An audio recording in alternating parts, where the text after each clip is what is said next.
네, 지금부터 국민과 함께하는 민생 토론회 25번째 고맙습니다. 함께 보듬는 따뜻한 노동 현장 행사를 시작하겠습니다. 오늘 행사는 영세 중소기업 그리고 미조직 근로자 분들의 목소리를 경청하고 또 격려하기 위해서 마련된 자리입니다. 노동 현장의 생생한 의견들을 이곳 현장에서 직접 듣고 또 소통하고 함께 해결 방안을 찾는 그런 민생 토론회가 되기를 바라겠습니다. 자, 그럼 먼저 대통령님의 말씀이 있겠습니다. 여러분 반갑습니다. 지난 3월 말 이후에 한 달 반 만에 다시 민생 토론회에서 여러분 이렇게 뵙게 됐습니다. 그동안 24번의 민생 토론회를 했고 그 과정에서 다양한 현장의 의견을 청취해서 국가 정책에 적극 반영해 왔습니다. 그리고 24번의 민생 토론회를 한 후에 2차례 점검회의를 통해서 또 후속 조치도 다 챙겼습니다. 이제 민생 토론회 시즌 2를 시작합니다. 더 많은 성과를 낼 수 있도록 여러분들의 지혜를 함께 모아주셨으면 하는 바람입니다. 오늘 25번째 민생 토론회는 우리 노동시장에서 가장 어려운 처지에 있는 노동 약자들의 삶을 좀 바꿔보기 위해서 준비했습니다. 경제가 성장하면서 노사관계도 많은 변화를 겪어왔고 또 근로자들의 삶도 장기적으로는 개선되어 왔습니다. 하지만 우리 사회는 이런 성장의 과실을 제대로 공유하지 못하는 많은 노동 약자들이 있습니다. 또 거대 노조의 보호를 받는 노동자도 많습니다만은 또 소외되어 있는 미조직 근로자와 비정규직 근로자들을 비롯해서 최근 근로 형태의 변화와 함께 등장한 특고 종사자, 또 사무실 없이 일하는 배달, 대리운전, 택배기사와 같은 플랫폼 종사자들이 바로 그런 분들입니다.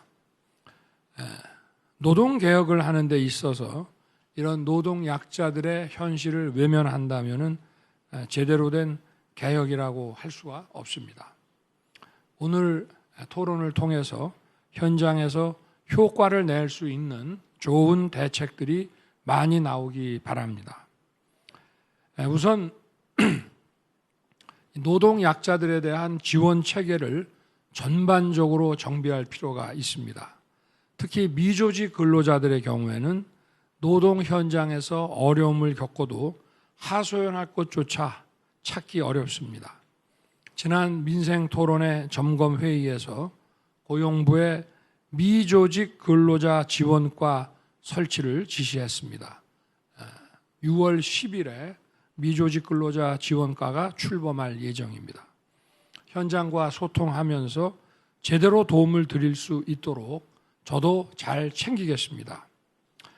아울러 보다 근본적인 차원에서 노동 약자들을 보호하는 제도적 기반을 마련해야 합니다. 정부는 노동약자 지원과 보호를 위한 법률을 제정해서 노동약자를 국가가 더 적극적으로 책임지고 보호하겠습니다.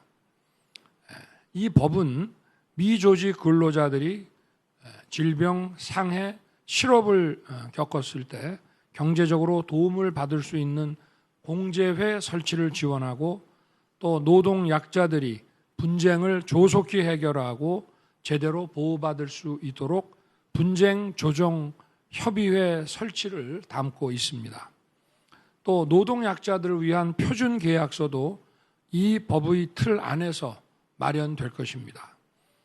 미조직 근로자 권익보호와 증진을 위한 정부 재정 지원 사업의 법적 근거도 이 법에 담을 것입니다. 이와 함께 노동약자들을 위한 권익 증진 사업을 지속적으로 늘려나가겠습니다. 원청기업과 정부가 매칭해서 영세 협력사의 복지 증진을 지원하는 상생연대 형성 지원 사업과 단독으로는 복지기금 운영이 어려운 영세 중소기업들이 공동으로 복지기금을 조성하도록 지원하는 공동근로복지기금 조성 사업을 확대해 나가겠습니다. 아울러 현장에서 즉각 해결할 수 있는 문제들은 빨리 풀겠습니다. 최근 급격하게 늘어난 배달 종사자들은 늘 교통사고 위험에 노출되어 있습니다. 그렇지만 보험료가 비싸서 가입조차 어려운 실정입니다.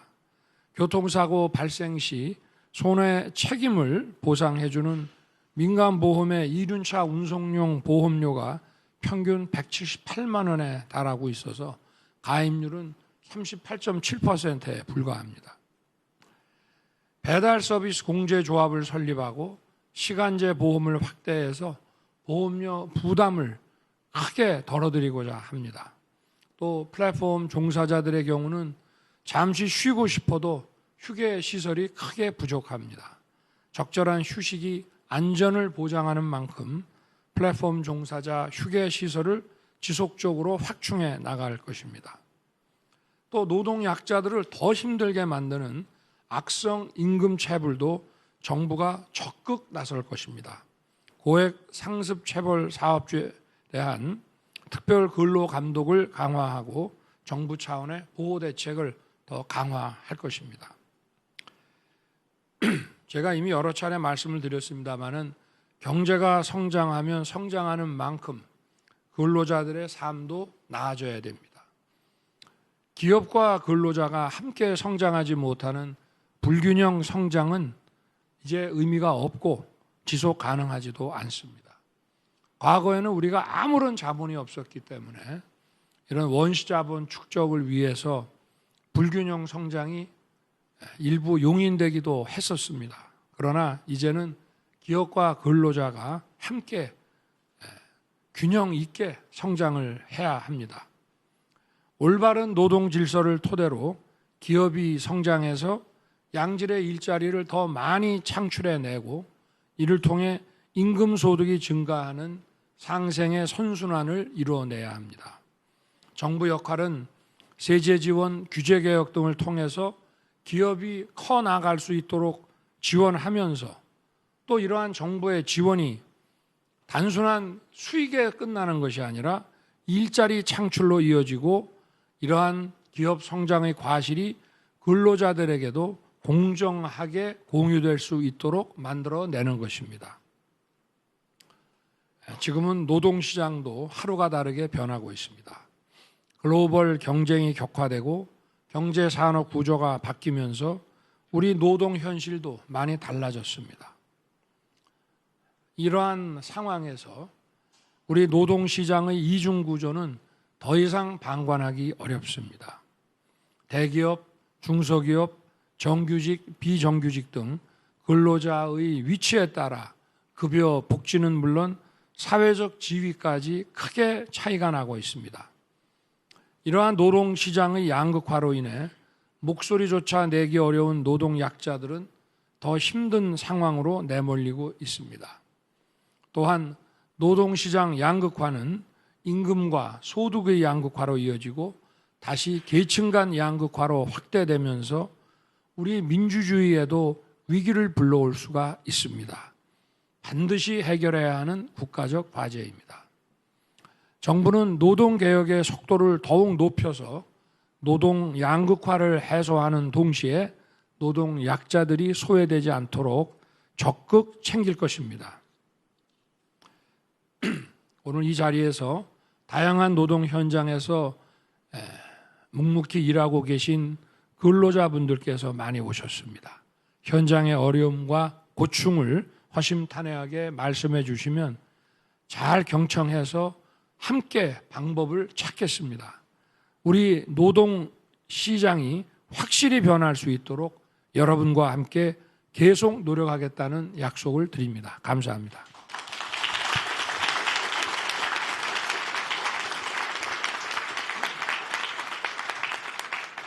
네, 대통령님께서 먼저 말씀을 해 주셨습니다.